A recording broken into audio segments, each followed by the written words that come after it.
자, 김 기자, 그 전주한 신상이 공개됐습니다. 조금 구체적으로 설명 좀 해주시죠. 네, 오늘 공개된 이 남성은 31살, 이름은 전주환이라고 합니다. 경찰에 따르면 전 씨는 범행 최소 11일 전부터 범행을 계획했고 범행 당일 오후 3시쯤엔 정신과 병원을 찾아서 진료를 받은 것으로 확인되는데요.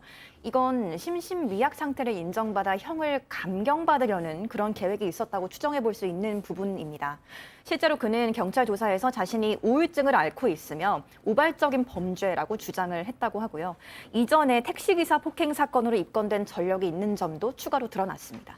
자, 지금 보시다시피 법원을 나올 때 저희가 그동안 블러를 쳐서 보내드렸던 영상입니다. 이제는 뭐 신상이 공개됐으니까 그걸 걷어낸 원본 영상을 보여드리고 있는데, 자, 저 지금 영상하고 지금 오늘 공개된 그 증명사진 같은데 그 전주환의 모습과는 너무 달라요.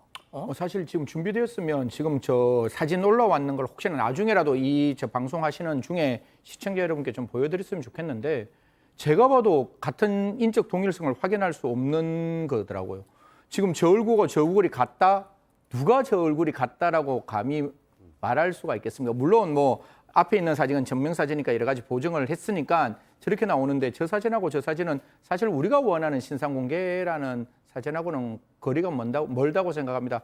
저도 앵커 말씀대로 이게 가장 최근의 사진, 우리가 여권을 찍을 때도 6개월 이내의 사진을 찍으라고 이야기를 한다면 적어도 신상 공개라는 의미가 그 사람의 인적 동일성을 우리가 확인할 수 있고 그래야 범죄 예방이 가능하다라고 본다면, 저는 최근에 찍을 수 있었다면 머그샷이 가장 최근의 사진이기 때문에 그걸 공개하는 것도 필요하지 않을까 싶은데, 이게 사실 신상 공개에 관한 법률 2항 때문에 그래요. 신상 공개를 할 때에도 피의자의 인권을 고려하라는 그 의미 때문에 저런 어떤 증명사진이 나오는 듯한데요. 이런 부분도 좀 제가 봤을 때는 시정해야 되지 않느냐. 가장 최근의 사진을 가장 일반인들에게 가장 쉽게 보일 수 있는 방법, 그걸 선택하는 게 필요하다는 말씀 드리겠습니다. 자, 제가 신상 공개 이 제도에 대해서 계속 시간 날 때마다 지금 비판을 하고 있는데요.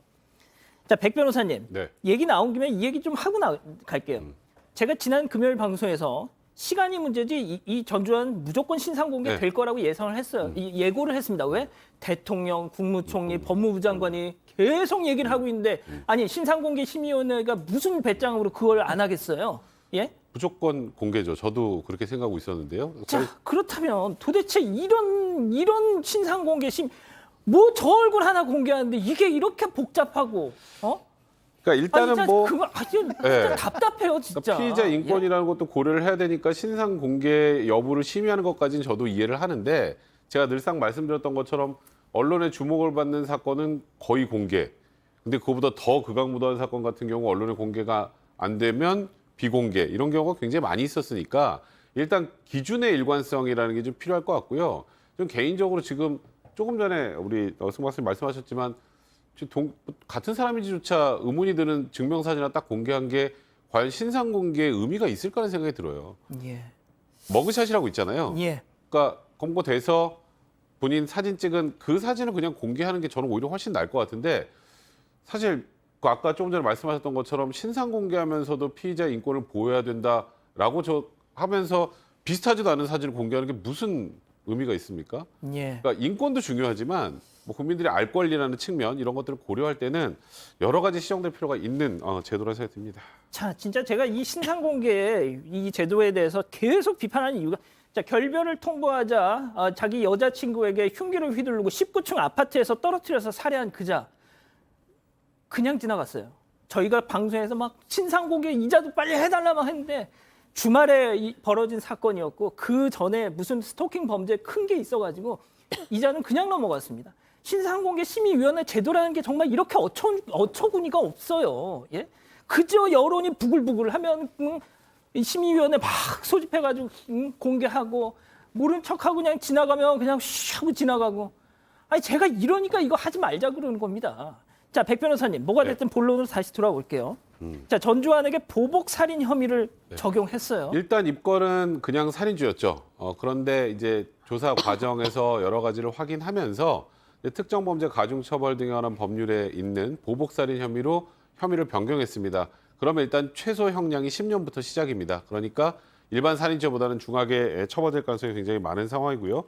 일단 본인이 스토킹과 관련된 혐의로 불구속 상태에서 재판을 받고 1심 선고를 하루 앞둔 상태에서 이 범행을 저지르게 된 건데 일단 본인은 뭐 우울증 그리고 우발적 살인 이런 부분들에 대해서 본인이 어떻게든 형량을 좀 감경할 만한 사유들을 주장하고 있는 것 같습니다만 뭐 흉기를 미리 소지하고 있었고 그리고 이제 지금 여러 뉴스에서 보도된 것처럼 하루 일정들 대부분 다 나오지 않았습니까? 예. 위생모에 흉기 미리 준비하고 어떻게 뭐 하면 본인의 동선이 들키지 않을지 일회용 승차권 등을 구입하는 그런 정황 등이나 이런 것들을 보면 명백한 계획 범죄에 해당한다고 봐야 될 것 같고요.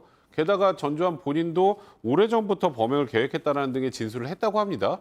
근데 오래전부터 계획했다고 하면서 왜 우발적 범행을 주장하는 것인지 좀 이해되지 않습니다만 일단 현재 과정을 전체로 종합해 본다면 우발적이라기보다는 계획적 살인이고 또 보복 살인이라고 봐야 되는 게 명백한 것 같습니다. 자, 범행 당일 우울증을 그러니까 정신과 병원을 찾아서 진료를 했습니다. 나중에 이건 누가 봐도 명백하죠. 아, 저 우울증 앓고 있어요. 저 정신적으로 문제가 있습니다. 그 알리바이를 쌓기 위해서라고 의심이 되죠. 자, 그렇다면 계속 속속 드러나고 있는 이 전주환의 행동 소름 끼칩니다. 체크포인트 짚어보죠. 피해자의 옛집입니다. 옛날 집까지 찾아갔대요. 네. 그 증산역에서 내부 전상망으로 일단 피해자의 근무 일정을 파악한 다음에 이 전 씨가 향한 곳은 피해자가 과거에 살던 옛 주거지입니다.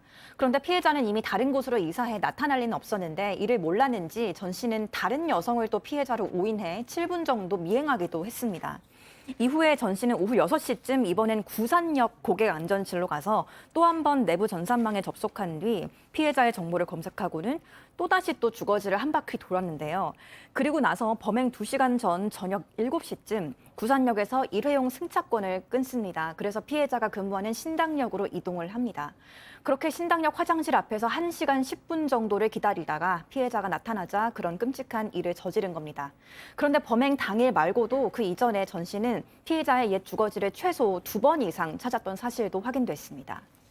자, 소장님, 심지어 네. 휴대전화에 GPS를 조작하는 앱까지 깔아가지고 범행을 네. 준비했다고 하더라고요. 네, 얼마나 많은 고민을 하고 치밀하게 이것도 했다 저것도 했다 다 해본 건지를 드러내는 방식이라고 볼 수 있을 것 같은데요.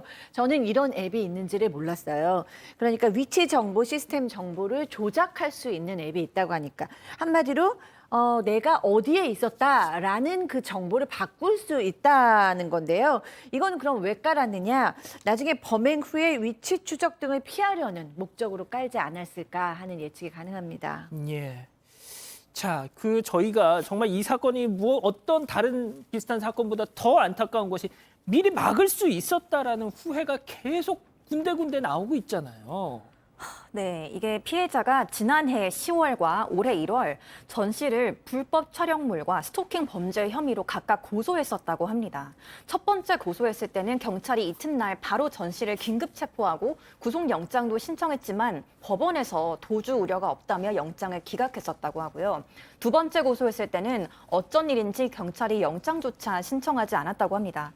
그래서 피해자의 어머니는 경찰이 계속 영장을 신청해줬으면 법원의 판단이 달라졌을지도 모른다고 호소를 하기도 했습니다. 전 씨 스토킹 방식은 좀 악몽 그 자체인데요. 2019년 11월부터 지난해 10월까지 피해자한테 350번 넘게 만나달라는 연락을 했고 고소를 당한 뒤에도 합의를 종용하는 메시지를 20차례 이상 보냈지만 경찰에서는 접근 금지 등 분리 등 전혀 보호 조치가 이뤄지지 않았던 겁니다. 자, 백 변호사님, 한 언론이 오늘 스토킹 처벌법 혐의로 최근 재판에 넘겨진 사건 100건을 조사를 했대요. 네.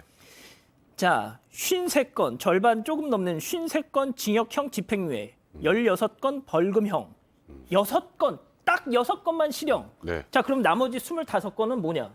공소기각. 합의하고 처벌을 처벌 원하지 불허. 않습니다. 네. 그걸 내가지고 공소기각. 그러니까 그게 이제 아직은 이제 스토킹 관련돼서는 반의사불벌죄라고 해서 그러니까 피해자가 처벌을 원하지 않으면 처벌할 수 없게 돼 있는데요. 근데 최근에 뭐 한동훈 법무부 장관도 이제 반의사불벌죄 폐지하는 쪽으로 가겠다는 얘기가 나온 상황 아니겠습니까? 이게 스토킹 범죄 같은 경우 그런 게 있어요.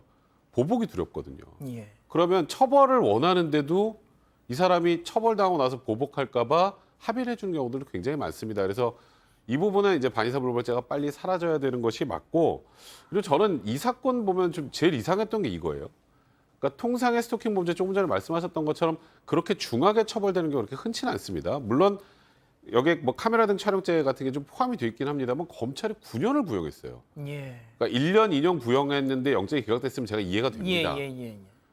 9년을 구형할 정도의 범죄인데 영장이 기각된 게 일단 이해가 안 가고, 그러니까요. 그리고 이게 1차 고소에다가 2차 고소가 합쳐진 거거든요. 예. 1차 고소 이후에 긴급 체포하고 영장이 기각됐는데 2차 고소했으면 혐의가 추가된 거잖아요. 근데 왜 그때는 영장 신청 청구를 안 했죠?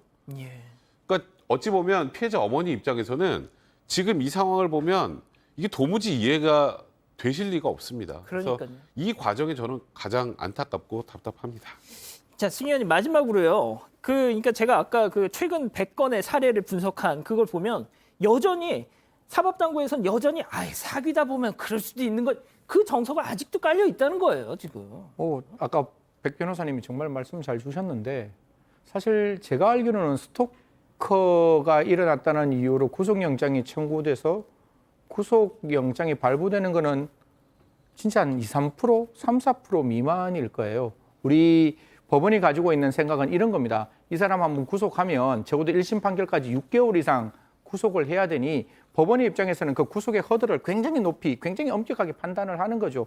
제가 제일 중요하게 판단하는 거는 이런 사건에 있어서 판사에게 구속영장을 발부하게끔 만들려면 판사가 구속영장 발부하는 그 부담을 좀 줄여줘야 돼요. 그러면 판사가 구속영장 쉽게 해주기 위해서는 구속하고 난 다음에 사후에 그 사람을 풀어주는 그런 어떤 보석제도라든가 피해자 석방제도가 좀 적극적으로 활용돼야 되지 않느냐. 앞으로 스토킹을 하는 사건은 굉장히 많을 겁니다. 이런 사건에 법원이 이렇게 영장이 기각되지 않도록 또 검찰과 경찰이 영장을 적극적으로 청구하도록 만들려면 우리 전체 사회가 이러한 스토킹 범죄가 살인의 전조 범죄라는 걸 인식함과 동시에 그 구속영장의 허들을 낮추고 구속 이후에 이 피의자들이 피고인들이 보석될 수 있는 그런 사정을 만들어서 제발 피해자 중심의 형사정책이 조금 정착되기를 다시 한번 소원하고 소망하는 바입니다.